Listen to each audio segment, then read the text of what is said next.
السلام علیکم ورحمۃ اللہ وبرکاتہ۔ سبھی لوگوں نے کھڑے ہو کر بیان کیا ہے، میں بیٹھ کر بول رہا ہوں اس لیے کہ میری ذمہ داری دعا بھی دی گئی ہے۔ عمومی اعتبار سے دعا جو ہے بیٹھ کر کی جاتی ہے، اس لیے میں بیٹھا ہوں استاد کی نظر میں۔ بہرحال کلمات تشکر کی بھی ذمہ داری میری ہے کہ اللہ تبارک تعالیٰ کے فضل و کرم سے ہم نے دعوت دی تھی، آپ نے اس دعوت کو لبیک کہا۔ ہم آپ کے اس آنے اور تکلیف گوارے کے ہم جو ہے شکر گزار ہیں۔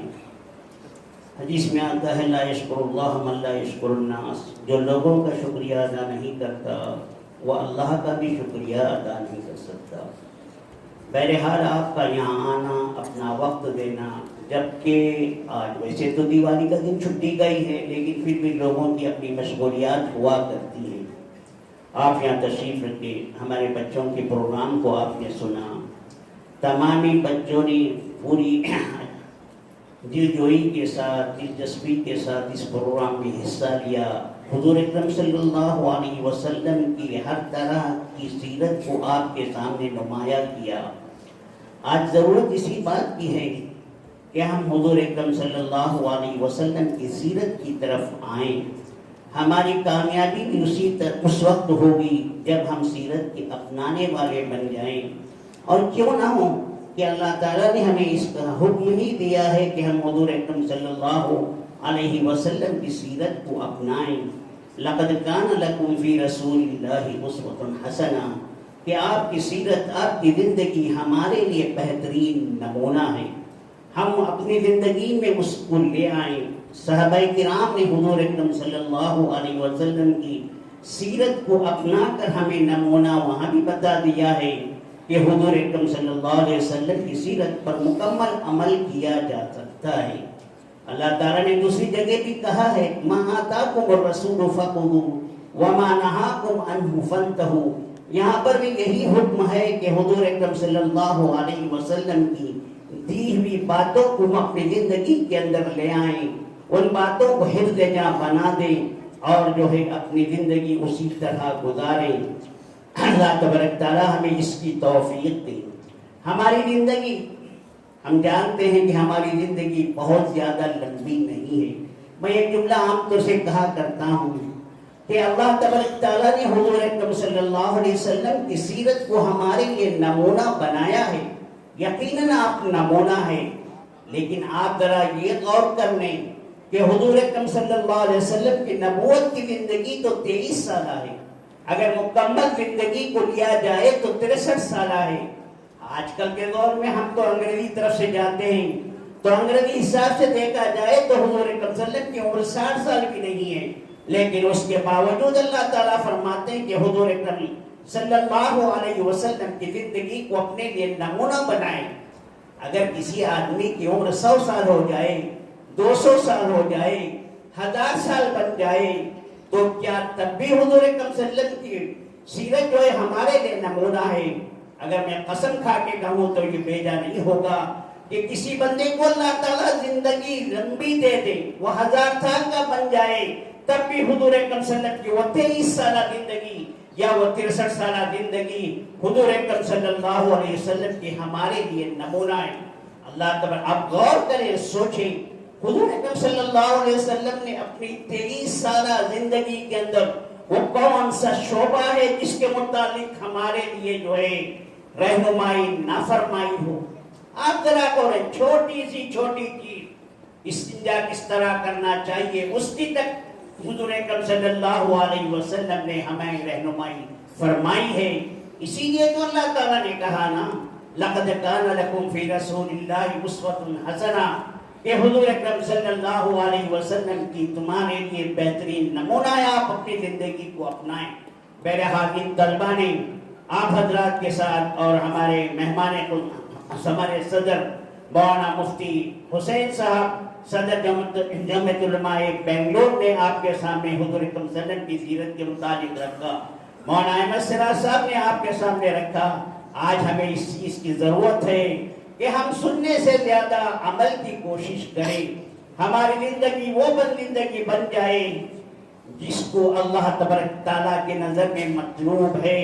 صحابہ کرام نے جس طرح زندگی گزار کے بتائی ہے، اور ہم پڑھتے ہوئے قرآن مجید کی تلاوت کرتے ہوئے یہ آیت ضرور پڑھتے ہیں کہ ان صلاتی و نسکی و محیایا و مماتی للہ رب العالمین. تو ہماری یہ زندگی اس آیت کے مصداق بھی بننی چاہیے کہ ہمارا مرنا، ہمارا جینا، ہمارا قربانی کرنا صرف اللہ کے لیے ہو. بہرحال ان چھوٹے چھوٹے طلبہ نے ہمارے سامنے حضور اکرم صلی اللہ علیہ وسلم کی سیرت کو بتلایا ہے. آج ہمیں لازم ہے، ہم آج جو ہے بہت سارے بچوں نے اس طرف بھی نشاندہی کی کہ ہم آج کل بربادی کی طرف کیوں جا رہے ہیں، ہمارے گھروں پر جو ہے بلڈوزر کیوں چل رہے ہیں، مسلمانوں کے ختم کرنے کے پروگرام کیوں بنائے جا رہے ہیں. سب سے بڑی بات یہی ہے کہ ہم نے قرآن کریم کو ترک کر دیا ہے. ہم نے جو ہے حضور اکرم صلی اللہ علیہ وسلم کے ان اخلاق حسنہ و کردار اعلیٰ کو جو ہے ہم نے ترک کر دیا ہے.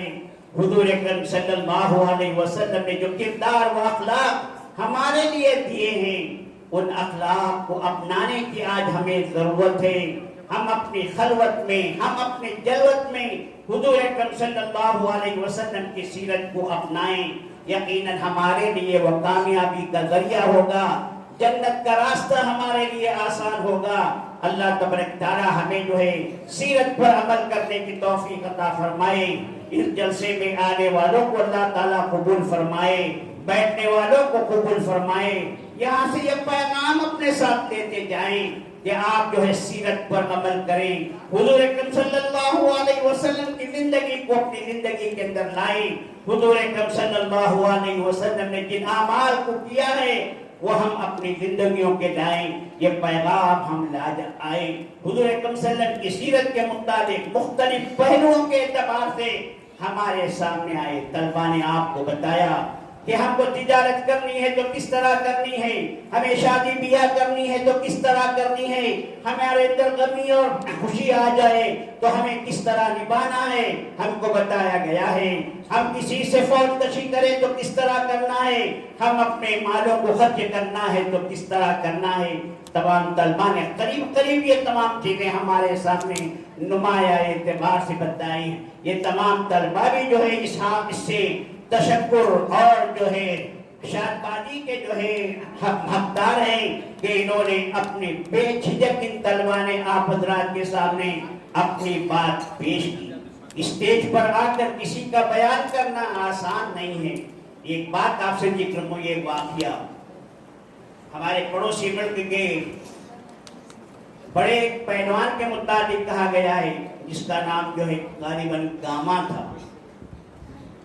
نام تو کچھ اور تھا، گاما کے نام سے خالی پہچانے جاتے تھے. ایک اسٹیج پر تھے، صدر اسٹیج نے ان سے کہا کہ آپ کھڑے ہو جائیے، کچھ اپنا بھی اظہار خیال کیے جائے. اپنے اکھاڑے کے اندر تو میں بالکل پہلوان تھے کہ بڑے بڑے کو پچھاڑ کیا کرتے تھے. وہاں پر آئے اور کھڑے ہوئے. جب زبردستی کیا گیا تو انہوں نے ایک جملہ کہا. کیا جملہ کہا؟ زبان لڑکھڑا رہی تھی، کچھ بول نہیں پا رہے تھے. کہا عصر کی نماز ہو چکی ہے، ابھی ہم کو ظہر کی نماز پڑھنی ہے، بس بیٹھ گئے. کیا کہا؟ عصر کی نماز ہم نے پڑھ چکی ہے، ظہر کی نماز پڑھنی ہے. زبان سے جملہ بھی ادا نہیں ہو سکتا. تو اسٹیج پر آ کر کوئی آدمی بیان کر، یہ آسان کام نہیں ہے. ان طلبہ نے، آپ نے دیکھا ہوگا، ان طلبہ نے جو ہے ان کی زبانیں بچوں کی نہیں لڑکھڑائی.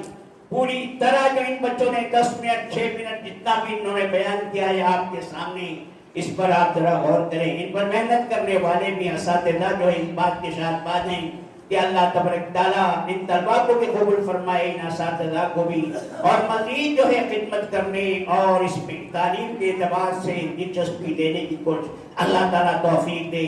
اور سب سے بڑی بات میں یہی کہوں کہ ہمارے اندر جو ہے دینی تربیت پوری طرح آنی چاہیے. ہمارا رہن سہن، اٹھنا بیٹھنا، چلنا پھرنا، گفتگو کرنا اللہ کے رسول صلی اللہ علیہ وسلم کے بتلائے ہوئے طریقے پر ہو. چھوٹی چھوٹی چیزوں پر ہم عمل کر سکتے ہیں. مسجد میں آنا ہے، ہم کو بتایا گیا ہے کس طرح کی. بیت الخلا جانا ہے، ہمیں کس طرح جانا ہے بتایا گیا ہے. بس ضرورت ہے کہ ان چیزوں کا استحضار رہے اور ہم ان چیزوں پر عمل کریں. بہرحال اس سے 15 منٹ مجھے 15 منٹ کا ٹائم دیا گیا ہے، تقریباً ہو رہا ہے. بہرحال اللہ تبارک تعالیٰ اس جلسے کو قبول فرمائے، حاضرین کو قبول فرمائے اور سنت پر چلنے کی توفیق عطا فرمائے. اور میں آپ تمام کا دوبارہ سہبارہ جو ہے شکریہ ادا کرتا ہوں کہ آپ حضرات ہماری بات پر لبیک کہتے ہوئے تشریف لائیں. اللہ تعالیٰ قبول کرے. آئندہ کی ہمیں علمی اور جو کیا کہتے ہیں دینی تعلیمات کے ساتھ اور اس کے ساتھ منسلک جنن کی توفیق عطا فرمائے. اللہ تبارک تعالیٰ قبول فرمائے. آخر میں دعا فرما دیں. دعا کی ذمہ داری بھی میرے اوپر دی گئی ہے، بس مختصراً دعا ہے، وقت بھی ہو رہا ہے، اذان میں جو ہے کچھ وقت باقی ہے. بہرحال اللہ تبارک تعالیٰ دعا فرمائیں کہ اللہ تعالیٰ قبول فرمائے. اللهم صل على محمد وعلى ال محمد كما صليت على ابراهيم وعلى ال ابراهيم انك حميد مجيد. اللهم بارك على محمد وعلى ال محمد كما باركت على ابراهيم وعلى ال ابراهيم انك حميد مجيد. ربنا آتنا في الدنيا حسنة وفي الآخرة حسنة وقنا عذاب النار. ربنا لا تزغ قلوبنا بعد إذ هديتنا وهب لنا من لدنك رحمة إنك أنت الوهاب.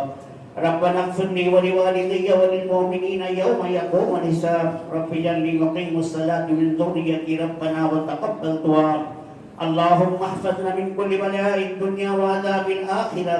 اللهم آتنا خير الدنيا وخير الآخرة وصرف عنا شر الدنيا شر الآخرة. اللهم إنا نسألك العفو والعافية في ديننا ودنيانا وأهلنا ومالنا. اللهم إنا نجعلك في نحورهم ونعوذ بك من شرورهم. اے پروردگار عالم، دین کے قلعے ہیں ان کو تم حفاظت فرما، مساجد کی حفاظت فرما، مدارس کی حفاظت فرما. اے پروردگار عالم خانقاہوں کی حفاظت فرما، مسلمانوں کا بول بالا فرما. اسلام کی جنگ کرنے والوں کو اللہ توفیق عطا فرما کہ وہ اسلام کے داعی بن جائیں. اگر تیری بات پر اور تیری توفیق پر نہیں آتے تو اللہ تجھے اختیار ہے، تو ان حضرات کو کیفر کردار تک پہنچا دینا. مسلمان جو ہے جہاں پر بھی ہیں ان کو خیر و عافیت کے ساتھ دین پر عمل کرنے کی توفیق عطا فرما. مسلمانوں پر ظلم و ستم کے پہاڑ ڈھائے جا رہے ہیں، اے اللہ تیرے علم کے اندر ہے، تیری مصلحت کیا ہے تو ہی جانتا ہے. اے پروردگار عالم ہم پہ رحم و کرم کا معاملہ فرما دے. ہم ناتوا ہیں، ہم کمزور ہیں. اے پروردگار ہم اس آزمائش کے لیے ہم تیار نہیں ہیں. اے اللہ ہماری اتنی زیادہ آزمائش نہ فرما. اے اللہ ہم میں جو بیمار ہیں ان کی اے اللہ صحت و تندرستی عطا فرما. وہاں مسئلہ سب بیمار چل رہے ہیں، اے اللہ ان کو صحت کاملہ عاجلہ مستمرہ دائم عطا فرما. مدرسے کا بول بالا فرما. مدرسے میں پڑھنے والے طلباء کو خوب دل جمعی کے ساتھ علم دین حاصل کرنے کی توفیق عطا فرما. اے اللہ یہاں محنت کرنے والوں کو قبول فرما، اس محنت کو قبول فرما. اے اللہ ہمیں توفیق عمل عطا فرما. سبحان ربک رب العزت عما یصفون وسلام علی المرسلین والحمد للہ رب العالمین.